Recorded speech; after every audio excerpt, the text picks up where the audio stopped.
আসসালামু আলাইকুম সম্মানিত ডক্টর।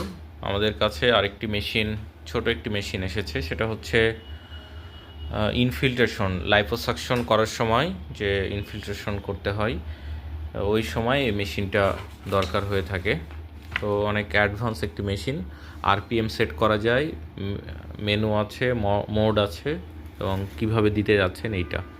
তো আমরা দেখি যে এটা হচ্ছে মোটর, এটা হেড, এখানে পাইপটা দিয়ে স্যালাইন হোক বা লাইপোসাকশন এর জন্য যে কোনো পাইপ, এই টাইপের মোটা পাইপ থেকে শুরু করে চিকন পাইপ সবগুলো এটাতে ইউজ করা যাবে।